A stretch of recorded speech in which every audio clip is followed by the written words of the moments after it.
23 अगस्त को जैसे ही भारत का चंद्रयान-3 चंद्रमा के दक्षिणी ध्रुव की सतह पर पहुंचा, भारत ये इतिहास रचने वाला विश्व का पहला देश बन चुका है। चांद के बाद अब भारत जल्द ही सूरज के बारे में जानने के लिए एक मिशन की शुरुआत कर रहा है। इस सोलर मिशन का नाम है आदित्य L1। इसका ऐलान खुद प्रधानमंत्री नरेंद्र मोदी ने किया है। 23 अगस्त 2023 ये वो तारीख है जो इतिहास के पन्नों में दर्ज हो चुकी है। इसरो के चंद्रयान-3 ने बुधवार शाम 6:03 पर चांद पर सफलतापूर्वक लैंडिंग कर दिखाई है। लैंडिंग होते ही पूरा भारत जोश से झूम उठा। हर तरफ तालियों की गड़गड़ाहट सुनाई दी। भारत का चंद्रयान जैसे ही चंद्रमा के दक्षिणी ध्रुव की सतह पर पहुंचा, वैसे ही भारत इतिहास रचने वाला पहला देश बन गया। लेकिन ये तो बस अभी शुरुआत है। चांद के बाद अब सूरज की बारी है। दरअसल इसरो जल्द ही सूरज के बारे में जानने के लिए एक मिशन की शुरुआत कर रहा है। इस सोलर मिशन का नाम है आदित्य L1। सूरज के रहस्य का अध्ययन करने वाला ये भारत का पहला मिशन होगा। इस स्पेसक्राफ्ट को लॉन्च किए जाने के पूरे 4 महीनों बाद सूरज पृथ्वी के सिस्टम के लैग्रेंज पॉइंट 1 तक पहुंच जाएगा, जो कि धरती से 15 लाख किलोमीटर की दूरी पर है। लैग्रेंज पॉइंट के हेलो ऑर्बिट में होने के कारण इस पॉइंट पर सूरज के ग्रहण का असर नहीं पड़ता, जिसके कारण वहाँ पर आसानी से शोध किया जा सकता है। दोस्तों, सूर्य पृथ्वी का सबसे करीबी स्टार होने के कारण सूर्य वैज्ञानिकों के लिए हमेशा से आकर्षक रहा है। पिछले 3 शतक से सूर्य पर कई शोध हुए हैं, जैसे कि नासा द्वारा भेजा गया पार्कर प्रोब स्पेसक्राफ्ट ने पहली बार सूर्य के कोरोना को छूकर रिकॉर्ड बनाया था और कई रिसर्च भी की थी। लेकिन अभी भी ऐसे कई सवाल है जो वैज्ञानिकों के लिए एक मिस्ट्री बनी है, और इन्हीं मिस्ट्री के सवालों को ढूंढने और सॉल्व करने के लिए पूरी दुनिया के वैज्ञानिक जुटे हैं। उदाहरण के तौर पर सन की दिखने वाली सतह यानी फोटोस्फेयर का टेम्परेचर 6000 डिग्री सेल्सियस है, लेकिन फोटोस्फेयर के 1000 किलोमीटर के अंदर का एरिया में टेम्परेचर बढ़कर 10 लाख सेल्सियस पहुंच जाता है। यहाँ वैज्ञानिकों का सवाल है कि सूर्य के इतने पास में होकर फोटोस्फेयर का टेम्परेचर सन के फैरबी एरिया से इतना कम कैसे हो सकता है। इसके अलावा सोलर फ्लेयर्स जैसे फेनोमेनन ने भी वैज्ञानिकों को परेशानी में डाल दिया है। इन्हीं सारे सवालों का जवाब ढूंढने के लिए इसरो ने आदित्य L1 मिशन लॉन्च करने का प्लान किया है। शुरू में जब इसरो ने 2008 में अनाउंस किया था तो आदित्य L1 मिशन का नाम आदित्य 1 था। आदित्य 1 का मिशन सिर्फ सन के कोरोना का अध्ययन करना था। आदित्य 1 को एक 400 किलोग्राम के एक सैटेलाइट के रूप में कंसीव किया गया था, जो कि विजिबल लाइन कोरोना ग्रुप यानी कि VIC नाम का एक पैलेट को कैरी करता हुआ अर्थ के लोअर ऑर्बिट में स्टैब्लिश हो जाता। इसलिए इसरो ने प्लान में कुछ चेंजेस किए और ये डिसाइड किया कि इस सैटेलाइट को पृथ्वी से 15 लाख किलोमीटर की दूरी पर लैग्रेंज पॉइंट 1 के अराउंड हेलो ऑर्बिट में प्लेस करेंगे। यहाँ से ये सैटेलाइट बिना किसी प्रॉब्लम के सूर्य को ऑब्जर्व करेगा और वैज्ञानिकों को इम्पोर्टेंट इंफॉर्मेशन बताता रहेगा। और इसी वजह से आदित्य 1 नाम बदलकर इस मिशन का नाम आदित्य L1 रखा गया। आदित्य L1 मिशन सन के कोरोना, क्रोमोस्फेयर और फोटोस्फेयर को स्टडी करने के अलावा सोलर इरप्शन और मैग्नेटिक फील्ड स्ट्रेंथ को भी स्टडी करेगा। अब ये ऐसा सैटेलाइट होगा जो एक पेलोड कैरी करने के बजाय 7 पेलोड कैरी करेगा। दोस्तों, Aditya L1 mission coronal heating के पीछे के मिस्टीरियस रीजन को समझने में हेल्प करेगा। ये सैटेलाइट सन के डिफरेंट लेयर के लगातार फोटोज कैप्चर करेगा, जिससे कि ये पता चल सकता है कि ये आखिर एनर्जी का ट्रांसफर कैसे करता है। और इससे वैज्ञानिक ये समझ सकेंगे कि सन के अपर एटमॉस्फेयर का टेम्परेचर 10 लाख सेल्सियस क्यों है, जबकि सन के लोअर एटमॉस्फेयर का टेम्परेचर 6000 डिग्री सेल्सियस है। इसके अलावा एक कोरोनल की इंटरप्लेनेटरी स्पेस में लार्ज अमाउंट में पार्टिकुलेट मैटर और एनर्जी रिलीज करता है, जो कि डायरेक्ट इंपैक्ट स्पेस वेदर में भी देखने को मिलता है। इन सब के अलावा इस मिशन के जरिए वैज्ञानिक सोलर इरप्शन को भी ज्यादा बेहतर तरीके से समझेंगे, जो टेरिटोरियल पावर और कम्युनिकेशन सिस्टम को प्रोटेक्ट करने के लिए न्यू वेज फाइंड आउट करने में मदद करेगा। तो दोस्तों, इस तरीके से आदित्य L1 मिशन साइंटिस्ट को सन के डायनामिकल प्रोसेस को और बेहतर तरह से समझाने में हेल्प करेगा और सोलर फिजिक्स और हीलियोफिजिक्स के कुछ मेजर मिस्ट्रीज और प्रॉब्लम्स को सॉल्व करेगा। चलिए अब हम आदित्य L1 मिशन के पिलोट्स के बारे में बात करेंगे। दोस्तों, आदित्य L1 मिशन में टोटल 7 पिलोट्स होंगे, जो कि इसरो द्वारा दूसरे इंस्टीट्यूट की मदद से डेवलप किए गए हैं। इसरो ने साल 2015 में आदित्य L1 मिशन पर, जो कि आदित्य 1 का इनहांस वर्जन है, इंडियन गवर्नमेंट द्वारा अप्रूवल मिलने के बाद अनाउंसमेंट ऑफ अपॉर्चुनिटी रिलीज किया, जिसमें इन्होंने एक क्रॉस इंडिया अलग अलग इंडियन रिसर्च इंस्टीट्यूट और यूनिवर्सिटीज से पेलोड प्रपोजल इन्वाइट किए। इसके बाद इसरो ने मल्टीपल पेलोड प्रपोजल रिसीव किए और फिर फाइनली इसरो ने साइंटिफिक मेरिट और टेक्निकल फैसिलिटी के बेसिस पर 7 पिलोट सिलेक्ट किए, जो आदित्य L1 मिशन में वेरियस पर्पस के लिए यूज किए जाएंगे। तो चलिए इन पिलोट्स के बारे में एक एक करके समझते हैं, उनके फीचर्स पर नजर डालते हैं। सबसे पहले आता है visible emission line coronagraph. Bangalore में located Indian institute of Astrophysics यानी IIA डेवलप किया गया कोरोनोग्राफ सनलाइट को एक ऑसिलेटर से ब्लॉक करके स्पेस में टोटल आर्टिफिशियल इक्लिप्स तैयार करता है, ताकि सनलाइट के कारण जो आसपास के हिडन ऑब्जेक्ट्स है वो क्लियरली विजिबल हो सके। VLC का टोटल वेट करीब 170 किलोग्राम है और ये टेलीस्कोप कोरोना के विजिबल इंफ्रारेड वेवलेंथ में स्पेक्ट्रल इमेजिंग कर सकता है। VLC का मुख्य उद्देश्य सोलर कोरोना की डायग्नोस्टिक पैरामीटर जैसे वेलोसिटी, टेम्परेचर और डेंसिटी और CMEs के डायनामिक और ओरिजिन को स्टडी करना है। इसके अलावा ये सोलर एटमॉस्फेयर के हॉट होने के पीछे की वजह को भी फाइंड आउट करेगा। सकेगा। इन सब के अलावा सोलर एटमॉस्फेयर में चेंजेस के कारण स्पेस वेदर और अर्थ के क्लाइमेट पर पड़ने वाले इम्पैक्ट्स को भी पता लगाएगा। दूसरा पेलोड है सोलर अल्ट्रावायलेट इमेजिंग टेलीस्कोप यानी कि सूट। सूट पेलोड पुणे में located inter university centre for astronomy and astrophysics यानी कि IUCAA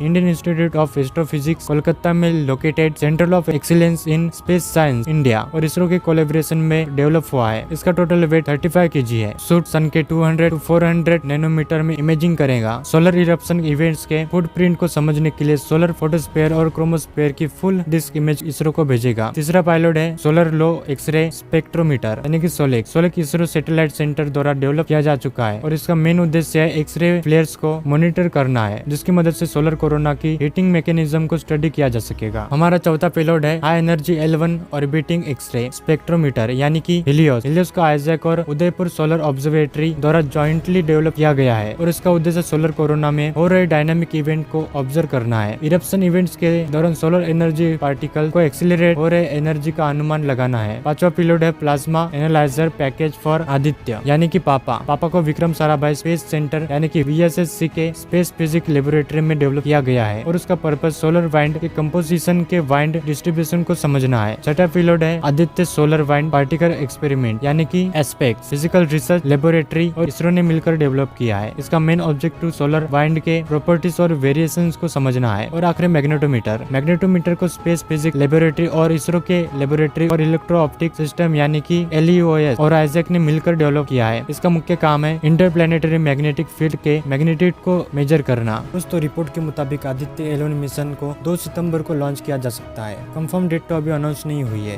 अभी तक सन मिशन को 22 देशों ने अंजाम दिया है, लेकिन इतिहास गवाह है जब भी भारत ने किसी मिशन को अंजाम दिया है वह भारत ने दुनिया से अलग रिसर्च कर इतिहास दर्ज किया है। दोस्तों वीडियो इन्फॉर्मेटिव लगी हो तो वीडियो को लाइक और चैनल को सब्सक्राइब जरूर करें।